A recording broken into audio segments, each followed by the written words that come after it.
കാരണം നമ്മളിവിടെ ഉണ്ട് എന്നുള്ളത് അവരെ ഒന്ന് അറിയിക്കുക, ഓർമ്മിപ്പിക്കുക. അതൊരു നല്ല കാര്യം. അപ്പം അങ്ങനെ ഒരിക്കൽ മെസ്സേജ് അയച്ചു. അപ്പോൾ ആള് നോർമലി നമ്മളോട് ചാറ്റ് ചെയ്തുകൊണ്ടിരുന്ന ആളാണ്. അപ്പം നോർമലി ചാറ്റ് ചെയ്തുകൊണ്ടിരുന്ന ഒരാളോട് അപ്പം നമ്മൾ ആദ്യമായിട്ട് നേരിട്ട് ഞാനൊരു ലൊക്കേഷനിൽ പോയപ്പോൾ അദ്ദേഹത്തെ കണ്ടു. ജസ്റ്റ് ചിരിച്ചു, സംസാരിക്കാൻ വേണ്ടി അങ്ങോട്ട് പോയപ്പോൾ ആളെന്തോ ഭയങ്കര ഒരു ആറ്റിറ്റ്യൂഡ് ഇട്ടിട്ട് അങ്ങോട്ടേക്ക് പോയി.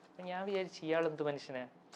പക്ഷേ അതിൻ്റെ ബാക്കി ഞാൻ പറഞ്ഞല്ലോ, ഞാൻ അന്ന് പറഞ്ഞില്ലേ ഈ ഒരു സംഭവം ഇൻസൾട്ട് ചെയ്യുന്നു. പക്ഷേ ദൈവം ഉണ്ടെന്ന് പറയുന്നതിന് തെളിവ് ഇതേ കൺട്രോളർ ഞാൻ ചെയ്ത ഒരു വർക്കിന്റെ കൺട്രോളറായിട്ട് വന്നു. ആ ഡയറക്ടറിന്റെ കയ്യിൽ നിന്ന് ആ കൺട്രോളർ ഒരുപാട് ചീത്തവിളി കേൾക്കുകയും ചെയ്തു. എന്നുവെച്ചാൽ ആള് പിന്നീട് എനിക്ക് മനസ്സിലായത് ആള് ശരിക്കും ഒരു ശുദ്ധനാണ്.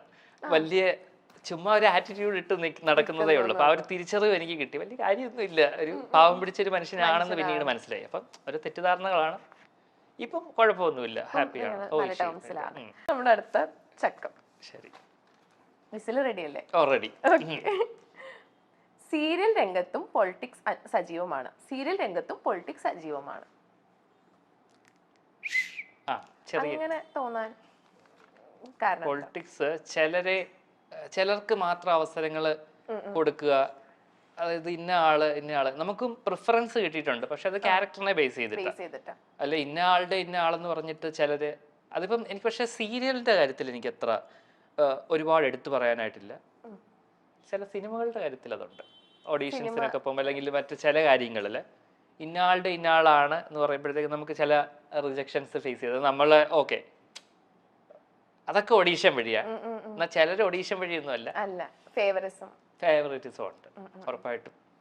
അങ്ങനത്തെ പൊളിറ്റിക്സ് അല്ലാതെ പിന്നെ ഒരു സംഭവമുണ്ട്. ഈ ചില ആൾക്കാർ, അതായത് അതോറിറ്റീസ്, ഇതിനെ ഷൂട്ടിംഗ് സംബന്ധിച്ചുള്ള അതോറിറ്റീസിന്റെ കാര്യത്തിൽ ഒരു പ്രിഫറൻസ് കൂടുതൽ ചില ആർട്ടിസ്റ്റുകൾക്ക് കൊടുക്കാറുണ്ട്. അതൊരു ബേസ് ചെയ്തിട്ട് ഇൻ ദ സെൻസ് ഫെസിലിറ്റീസിന്റെ കാര്യത്തിൽ. അത് ഇന്ന ആള് ഇപ്പം നമ്മളോട് ചോദിച്ചു കഴിഞ്ഞാൽ പക്ഷെ ഞാൻ ഒരിക്കലും ചോദിച്ച് വാങ്ങിക്കാറില്ല. നമുക്ക് കിട്ടുന്നതൊക്കെ സന്തോഷം. ഇപ്പം എ സി റൂംസ് ഒക്കെ ഇപ്പം നമുക്ക് ഓക്കെയാണ്. പണ്ട് തുടങ്ങിയ കാലഘട്ടങ്ങളിലൊക്കെ ചിലപ്പോൾ അത് ഞങ്ങളുടെ ഷൂട്ടൊക്കെ പുറത്തായിരുന്നു, ഡൽഹി ബോംബെ ഒക്കെ ആയിരുന്നു. അപ്പോൾ അതുകൊണ്ട് എന്തായാലും നല്ല റൂംസും കാര്യങ്ങളൊക്കെ നല്ല ഇതാണ്.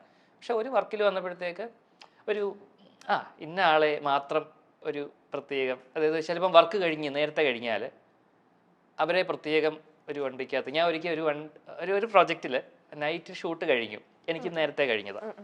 അപ്പോൾ അവിടുത്തെ ഒരു കൺട്രോളർ പറഞ്ഞു കഴിഞ്ഞു പൊക്കോ എന്നൊക്കെയാണ്. അപ്പം നമ്മുടെ ഇവിടെ അങ്ങുമല്ല, കേരളത്തിന് പുറത്താണ്. നമ്മൾ പോകാൻ വേണ്ടിയിട്ട് ആ വണ്ടിയിൽ കയറി, ഞാനും എൻ്റെ വേറൊരു ഫ്രണ്ട്സും ആർട്ടിസ്റ്റുകളൊക്കെ. അപ്പോൾ അവിടുത്തെ ഒരു ലേഡി ആർട്ടിസ്റ്റിനെ ഇതുപോലെ കഴിഞ്ഞു. അപ്പോൾ അവരെ കൊണ്ട് വിടാൻ വേണ്ടിയിട്ട്, അപ്പം നമ്മളും ആ വണ്ടിയിൽ സഞ്ചരിച്ചു എന്ന് പറഞ്ഞിട്ട് കുഴപ്പമൊന്നുമില്ല, നമ്മൾ ഒരേ ഹോട്ടലിൽ തന്നെ സ്റ്റേ ചെയ്യുന്നത്. പക്ഷെ അത് ഉടനെ കൺട്രോളർ പറഞ്ഞു എവിടെ പോകും, ഇറങ്ങ.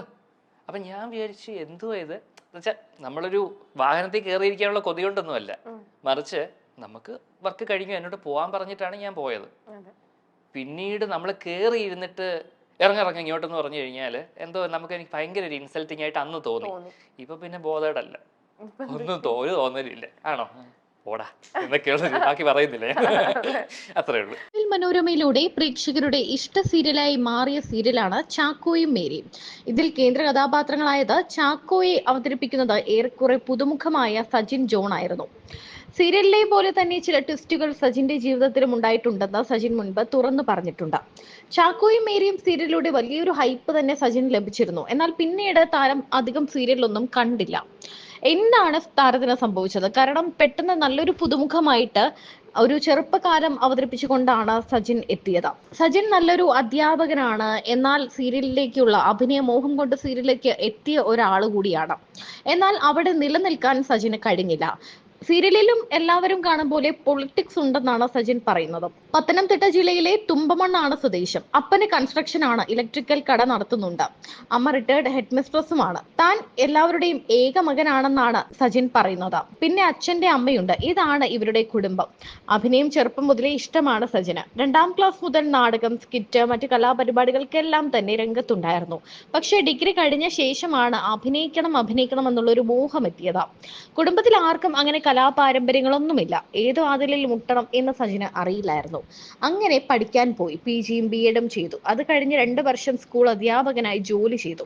ആ സമയത്താണ് തന്റെ ഫേസ്ബുക്ക് സുഹൃത്ത് നടൻ സാബു വർഗീസ് തന്റെ ഫോട്ടോ ഒരു സംവിധായകന് അയച്ചു കൊടുക്കുന്നത്. അവിടെ വെച്ചാണ് ജീവിതത്തിലെ വഴിത്തിരിവ് സംഭവിക്കുന്നത്. എന്നെ സജിനെ ഓഡിഷന് വിളിക്കുന്നു, അങ്ങനെ പോകുന്നു, തിരഞ്ഞെടുക്കുന്നു. അങ്ങനെയാണ് മഴവിൽ മനോരമയിലെ ഭ്രമണം എന്ന പരമ്പരയിലേക്ക് സജിൻ എത്തുന്നത്. ശരി. ചില സീരിയലുകളിൽ ചെയ്തു വെച്ച കഥാപാത്രങ്ങൾ ചെയ്യേണ്ടിയിരുന്നില്ല എന്ന് തോന്നിപ്പോയിട്ടുണ്ട്? ഇല്ല, ചെയ്ത ക്യാരക്ടേഴ്സ് ഒക്കെ ഒരുപാട് ഇഷ്ടപ്പെടുന്ന ഒരാൾ എല്ലാം ഇഷ്ടത്തോടെ കൂടി ചെയ്തതാണ്. എല്ലാ ഒരു അവസരങ്ങൾ എന്ന് പറയുമ്പോഴെല്ലാം ദൈവം കൊണ്ടുതരുന്ന ഓരോ കാര്യങ്ങളല്ലേ. അപ്പൊ അതെല്ലാം എല്ലാം വളരെ ഇമ്പോർട്ടന്റ് ആയിട്ടുള്ള എല്ലാ ഇഷ്ടത്തോടെ. ഏതെങ്കിലും ക്യാരക്ടേഴ്സ് ഇംപ്രൂവ് ചെയ്യണം അങ്ങനെ തോന്നിയിട്ടുണ്ടോ? അങ്ങനെ ചോദിച്ചാൽ നമുക്കൊരു ശരിക്കും ഇപ്പം അമ്മ അറിയാതെ തന്നെ ഒരു ക്യാരക്ടർ എടുത്തു പറയുകയാണെങ്കിൽ നമുക്ക് പലപ്പോഴും ആലോചിക്കും, പക്ഷെ ഇത്രയും പാവം പിടിച്ച് നമ്മൾ ചില സിറ്റുവേഷൻസിൽ ഇവനെന്താ ഈ ക്യാരക്ടർ എന്താ ഇങ്ങനെ പറയുന്നേ, ഇങ്ങനൊക്കെ പറഞ്ഞൂടെ. പക്ഷെ നമുക്കൊരു സ്പേസ് അവിടെ ഇല്ല. സ്ക്രിപ്റ്റ് റൈറ്റർ എന്ത് തരുന്നോ അദ്ദേഹം ആ എഴുതി വെക്കുന്ന ഡയലോഗ് കൊണ്ട് രൂപപ്പെടുന്ന ഒരു ഇമേജ് ഉണ്ട്. അത് കാരണം എനിക്ക് ഒരുപാട് തെറിവിടെ കേട്ടിട്ടുണ്ട്. അയ്യോ കൊള്ളാം, എന്ന് വെച്ചാൽ ഇയാൾ ഇതൊന്തോന്ന് കിഴങ്ങനെ എന്നുള്ള രീതിയിലല്ലേ. പക്ഷെ നമ്മൾ ശരിക്കും റിയലി അങ്ങനത്തെ ഒരു ക്യാരക്ടറോട് യാതൊരു ബന്ധവുമില്ല. പക്ഷെ നമ്മൾ ആ പറഞ്ഞല്ലോ ഒരു ഫോഴ്സ് ചെയ്യുക, നമ്മൾ അങ്ങനെ ചെയ്തേ പറ്റൂ. അപ്പം നമ്മൾ വിചാരിക്കും ഓക്കെ അഭിനയമല്ലേ ഇഷ്ടം, എന്നാ പിന്നെ അങ്ങനെ ചെയ്തേക്കാം. പിന്നെ ചേട്ടൻ്റെ ഒരു യമുന എന്ന് പറഞ്ഞിട്ടൊരു ഷോർട്ട് ഫിലിം ഉണ്ടെന്നില്ലേ, അതിനകത്ത് ചേട്ടൻ നെഗറ്റീവ് ക്യാരക്ടർ ഇപ്പൊ ചേട്ടനെ കൊണ്ട് അങ്ങനെയൊക്കെ ചെയ്യാൻ പറ്റുമോ? കാരണം അത്രയും എനിക്ക് തോന്നുന്നു ചേട്ടൻ ഏറ്റവും ഹൈലൈറ്റ് ചേട്ടൻ്റെ ചിരിയാന്ന് തോന്നുന്നുണ്ട്. ഭയങ്കര നിഷ്കളങ്കായിട്ടുള്ളൊരു ചിരിയാ. അങ്ങനെ കണ്ടിട്ട് ഒരാൾ പെട്ടെന്ന് ഒരു നെഗറ്റീവ് ക്യാരക്ടർ ചെയ്യുമ്പോൾ അതിന് കുറെ കമന്റ് വന്നിട്ടുണ്ട്, ഇയാളെ കൊണ്ട് അതൊന്നും പറ്റത്തില്ല.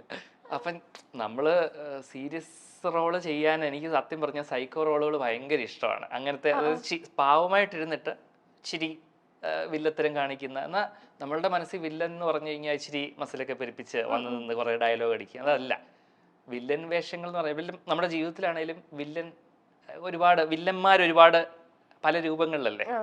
അപ്പൊ നമുക്ക് എക്സാക്ട് ഇതുപോലെയാണ് ഇയാൾ ഇങ്ങനെയാണെന്ന് പറഞ്ഞാൽ ഭയങ്കര മസിൽ പെരുപ്പിച്ച് ഭയങ്കര നിഷ്കളങ്കമായിട്ടുള്ള മനസ്സുള്ള ആൾക്കാരില്ലേ?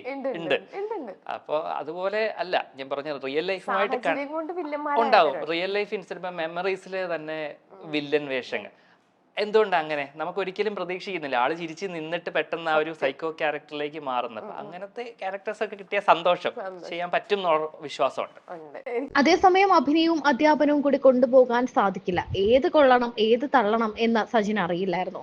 അങ്ങനെ ആ ഒരു വലിയ റിസ്ക് എടുത്തിട്ടാണ് അഭിനയത്തിലേക്ക് എത്തിയത്.